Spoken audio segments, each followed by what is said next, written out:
안녕하세요. 힐링 재테크의 메테라입니다. 이번 시간에는 부동산 상승장 언제까지, 그리고 부동산 시장과 인플레이션에 대해서 알아보는 시간을 갖도록 할 텐데요. 사실 부동산 상승장이 언제까지 지속될 거냐, 부동산 상승이 끝나고 이제 하락으로 넘어갈 거냐 걱정하시는 분들이 많으신데, 그것에 대한 내용과, 그리고 지금 코로나, 위드 코로나 뭐 해가지고 말이 많은데, 지금 오미크론까지 해가지고요.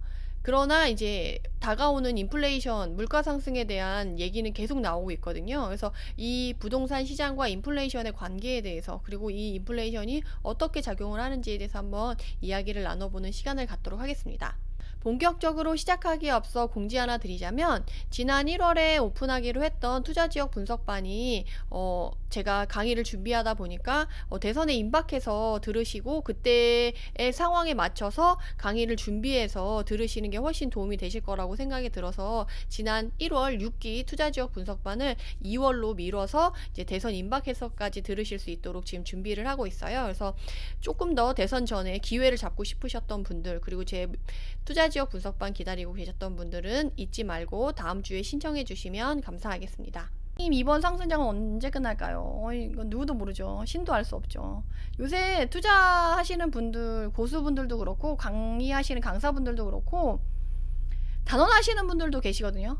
근데 저는 단언하시는 분들도 그냥 본인의 그분의 가치관인 거지 미래를 볼 수는 없거든요. 그래서 저도 말씀드리는데, 저는 신이 아니라고 말씀드리고 확실히 언제 끝난다라고 말씀을 못 드려요. 다만 모든 지역이 동시다발적으로 다 안 좋지는 않을 거다라는 거죠. 상대적으로 더 먼저 꺾이는 지역, 나중에 꺾이는 지역, 바로 꺾일 지역, 이런 식으로 지역이 나누어질 거고, 많이 흔들리는 지역, 덜 흔들리는 지역이 생길 거거든요. 그래서 조정이 오고 약간 와도 이게 외부적인 요인이 크게 온다고 했을 때 그 기간이 길어지는 거지, 그렇지 않다고 하면 저는 일시적으로 이렇게 또 갈 수 있다라고 생각이 들거든요. 최근에 상승장이었을 때 공급 물량이 많아서 이렇게 하락장으로 갔었던 지역들도 있었거든요. 근데 그런 애들이 하락의 기운이 깊었던 애들은 나중에 상승도 되게 길고 높았고요. 기존에 뭐 서울 같은 경우는 하락이 와도 보합으로 유지되다가 이제 거의 상승으로 가는 분위기여가지고 지역마다 틀려요. 그리고 상승장도 먼저 꺾이는 지역이 있고 나중에 꺾일 지역이 있어요. 그래서 전체적인 부동산 시장에서 뭐 하락의 기운이 왔다라고 판단을 할 수 있지만, 지역마다 어차피 갈릴 거기 때문에 여러분들이 그 지역에 따라서 움직임을 달리하시면 될 것 같고, 저는 하락장이 오면 또 하락장을 사실 기다리고 있기도 해요. 하락장이 오면 또 하락장에 맞는 투자 전략과 투자 방법을 써서 또 담으면 상승장 못지않게 또 수익이 날 수가 있거든요. 그래서 상승장은 상승하는 대로 수익을 내고, 하락을 하면 하락장에서도 이제 수익을 낼 수 있기 때문에 상승장이 끝나는 걸 저는 그거에 대해서 그 상승장 끝나기 전에 갖고 있는 지역과 갖고 있는 물건은 그 전에 이제 팔아서 수익을 남겼다가 하락장이 왔다고 하는 지역에 다시 들어가야 되니까, 그걸 이제 돌리려고 자금 회전을 시키고 물건을 회전시키려고 상승과 하락을 보면서 그 지역을 구분지어서 가는 거지, 전 상승이 끝났다고 투자를 그만둘 사람은 아니고 상승이 끝났다고 모든 게 끝났다라고 판단하지 않는 사람이기 때문에, 상승장이 언제 끝날까요? 보다는 지역별로 상승이 언제까지 지속될 것 같으니까 그 전에까지 내가 갖고 있다가 이제 언제 매도를 할 건지를 생각을 하셔가지고 자금 운용이라든가 현금 운용을 더 고민해 보시는 게 좋을 것 같아요. 앞으로 인플레이션으로 유동성 장세라는 거대한 물결이 온다고 하는데 지금보다 부동산이 더 상승한다는 말일까요? 지금 인플레이션이 지금 코로나 때문에 자금 유동성이 많이 풀려서, 그러니까 정부의 지금, 그러니까 경제와 정부의 이 시너지가, 경제가 너무 힘들면 정부가 돈을 풀어서 이거를 막는 구조거든요. 위기가 왔을 때.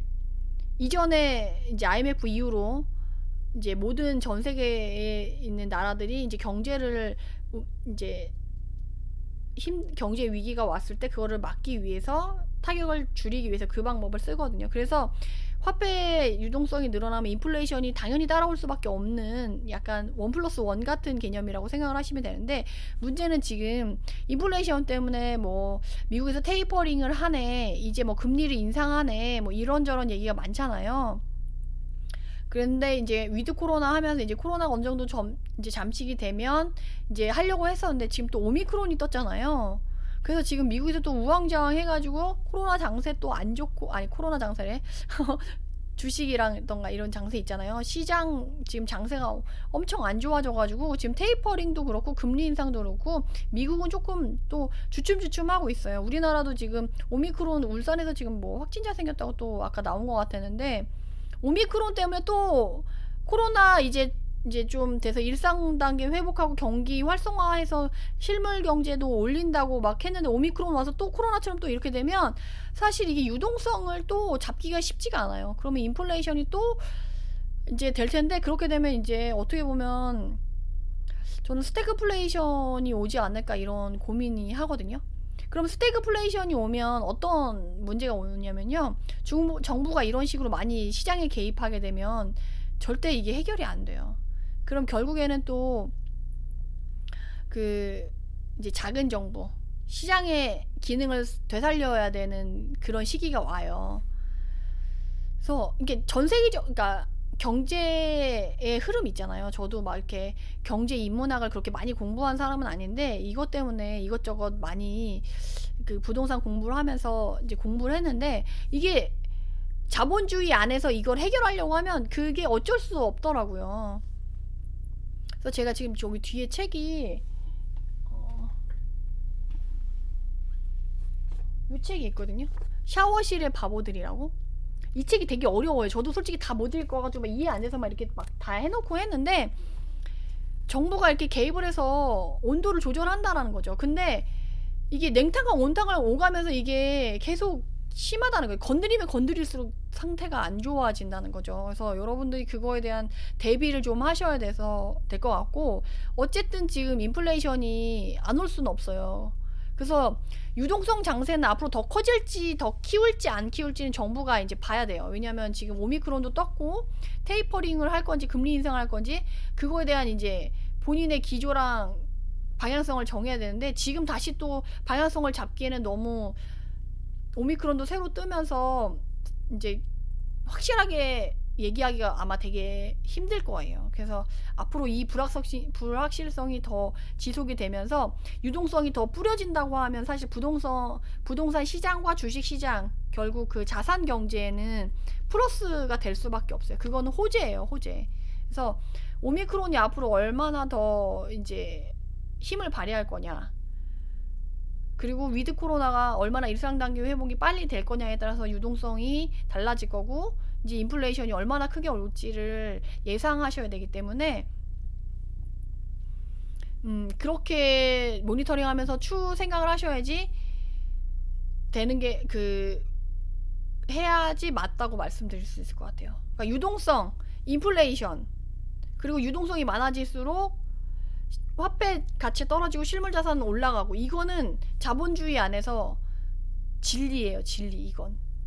근데 여기서 내가 어떻게 활동을 할 거고 어떻게 행동을 할 거냐. 다만 중간에 이런 정책들을 가미하면서 테이퍼링을 하네 뭐 금리 인상을 하네 하면서 출렁이면 출렁이고 하는 그 중간에 이런 게 있는 거지 내가 어떻게 그거에 맞춰서 움직일 건지는 여러분들이 본인 멘탈 관리하면서 가져가셔야 되고 결정하셔야 되는 부분이 아닌가 싶어요. 그래서 제가 최근에 저희 경제 멘탈 독서 스터디에서 그거 관련된 책들을 읽으시라고 열심히 뻔부지를 하고 있거든요.